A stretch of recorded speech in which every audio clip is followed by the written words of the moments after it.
Topic of the discussion is how to conduct a multiple regression for a grouped data.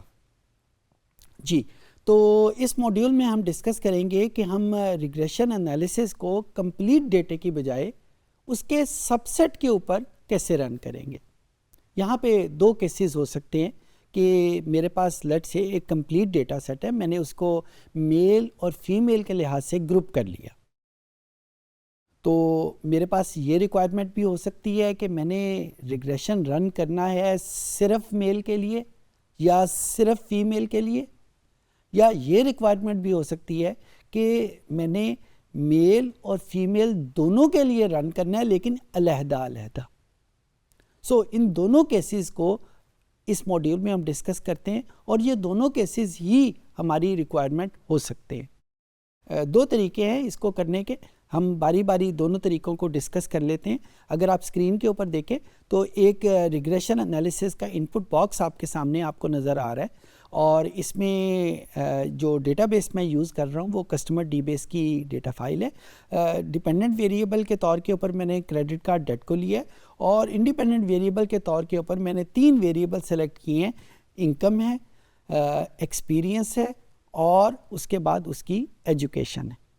और ये जो 3 variable हैं इनमें से 2 वेरिएबल फर्स्ट और थर्ड ये क्वांटिटेटिव वेरिएबल हैं, जबकि सेकंड वेरिएबल कैटेगोरिकल वेरिएबल है जो हमारे पास एक्सपीरियंस के तौर पे आ रहा है। हमने एक दफ़ा पहले भी डिस्कस किया था कि जब हमारे पास क्वांटिटेटिव और क्वालिटेटिव दोनों वेरिएबल हों तो हम प्रेफर करना चाहिए क्वांटिटेटिव वेरिएबल को।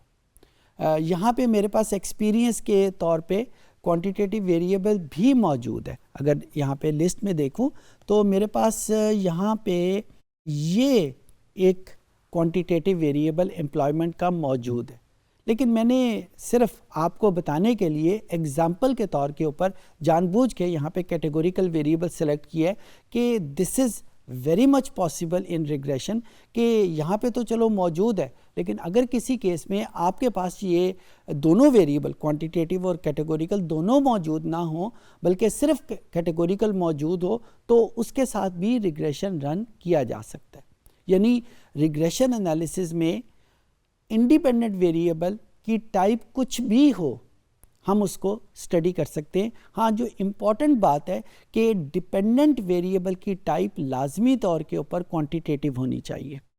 अगर हमारे पास डिपेंडेंट वेरिएबल की टाइप क्वांटिटेटिव नहीं है तो फिर हम दूसरे रिग्रेशन जिसका नाम क्वालिटेटिव रिग्रेशन भी है, लॉजिस्टिक रिग्रेशन भी कह सकते हैं, पाइथन रिग्रेशन भी कह सकते हैं, नॉन लीनियर रिग्रेशन भी कह सकते हैं। यानी हमारे पास काफ़ी टाइप्स हैं जो कि उस केस में हम डिस्कस करेंगे। हम आगे किसी मॉड्यूल में शायद इसको डिस्कस भी करें। फ़िलहाल आपके जहन में जो चीज़ मैं डालना चाह रहा हूँ कि इंडिपेंडेंट वेरिएबल की टाइप कुछ भी हो हम इसको अपने एनालिसिस में लेके आ सकते हैं, जबकि डिपेंडेंट वेरिएबल कंपल्सरीली क्वांटिटेटिव होना चाहिए। ओके, सो मैंने ये 3 वेरिएबल लिए और मेरे पास यहाँ पे एक और वेरिएबल जेंडर के नाम का भी है जो कि मेल और फीमेल का डेटा मुझे बता रहा है। तो मैंने लेट से ये एनालिसिस सिर्फ मेल के लिए रन करना है और मेल का अगर आपको याद हो तो इसका जो कोड है, जो कोड हमने किया था वो 0 था। अगर आपके जहन में नहीं है तो आप इसको कैंसिल करके यहाँ पे जो उसकी डेटा फाइल है उसमें जाके इसको स्टडी कर सकते हैं कि ये हमारे पास जेंडर के नाम का वेरिएबल है। ये देखें यहाँ पे उसकी वैल्यूज़ में 0 = मेल है, तो यहाँ से उसका कोड चेक भी किया जा सकता है।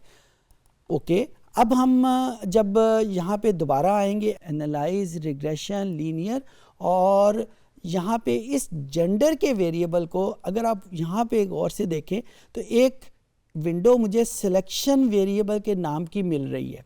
इस सिलेक्शन वेरिएबल में मैंने इसको पास ऑन कर दिया। जो ही मैंने इसको पास ऑन किया तो वो मुझे जेंडर = व्हाट, यानी एक क्वेश्चन मार्क मेरे सामने दे रहा है कि जेंडर की कौन सी वैल्यू को मैं यहाँ पे सेलेक्ट करना चाहता हूँ। तो मैं यहाँ पे रूल पे क्लिक करूँगा और यहाँ पे जेंडर = और अगर आप इस टूल टिप को क्लिक करें तो ये आपको काफ़ी ज़्यादा ऑप्शन दे रहा है। तो आप इसमें से जो आपकी रिक्वायर्ड ऑप्शन है उसको आप सेलेक्ट कर सकते हैं। मैंने इज इक्वल टू को सिलेक्ट कर लिया, यहाँ पे मैंने वैल्यू 0 लिखी और इसको कंटिन्यू कर दिया। अब मेरे पास जो रिग्रेशन रन होगा वो कंप्लीट डेटा सेट के लिए नहीं होगा, बल्कि जेंडर की वैल्यू जब 0 है सिर्फ उसके लिए सिलेक्ट होगा। इसको मैंने ओके का बटन प्रेस किया। ये जो रिजल्ट मेरे पास आ रहा है, ये जो 4 टेबल आपको नज़र आ रहे हैं, ये कंप्लीट रिग्रेशन के लिए नहीं है, बल्कि जिसमें जेंडर इज इक्वल टू 0 या gender is equal to male है। अगर आप गौर से देखें तो टेबल नंबर 1 की डिस्क्रिप्शन में ये चीज़ लिखी भी हुई है कि ये कंप्लीट रिग्रेशन के लिए नहीं है, बल्कि gender is equal to male है। अच्छा, अब अगर ये जेंडर तो क्वालिटेटिव वेरिएबल था, अगर मैंने यही रिग्रेशन किसी क्वांटिटेटिव वेरिएबल के लिए करना हो, यानी जेंडर की बजाय मुझे ये करना हो कि इनकम की वैल्यू अगर 35 से कम है, इनकम तो यहाँ पे मौजूद है, तो मैं यहाँ पे इनकम को सिलेक्शन वेरिएबल में सिलेक्ट करता हूँ, जो उसने मुझे फ़ौरन मना कर दिया कि ये वेरिएबल इसमें एंटर नहीं हो सकता। क्यों नहीं हो सकता? क्योंकि यहाँ पे हाउस होल्ड इनकम एक इंडिपेंडेंट वेरिएबल के तौर पे मौजूद है, तो मुझे कोई और वेरिएबल यहाँ पे सिलेक्ट करना पड़ेगा। लेट्स से मैं एज को सिलेक्ट कर लेता हूँ। अब मैं इस एज को इस सिलेक्शन वेरिएबल में मैंने क्लिक किया और फिर उसी तरीके से मुझसे पूछ रहा है कि age is equal to what, तो मैं रूल को क्लिक करूँगा। अब मैं ये रिग्रेशन उन तमाम कस्टमर को ऊपर डील करना चाहता हूँ जिनकी एज लेट्स से 40 ईयर से कम है। मिसाल के तौर पे उनकी एज 40 ईयर से कम है। तो अब मैं इज इक्वल टू का बटन यहाँ पे प्रेस नहीं करूँगा, बल्कि मैं यहाँ पे इस टूल टिप की मदद से इज लेस देन 40 ये करूँगा। और अगर मैं 40 को भी शामिल करना चाहता हूँ, यानी उन तमाम कस्टमर्स के ऊपर करना चाहता हूँ जिनकी एज 40 या 40 से कम है, तो मैं इसको ये देखें लेस देन और इक्वल टू की ऑप्शन सेलेक्ट कर लूँगा। सो मुझे ये टूल टिप काफ़ी ऑप्शन दे रही है उस चीज़ को सेलेक्ट करने के बारे में कि जिस सबसेट के लिए मैं ये रिग्रेशन रन करना चाहता हूँ। सो यहाँ पे मैं इसको कंटिन्यू किया।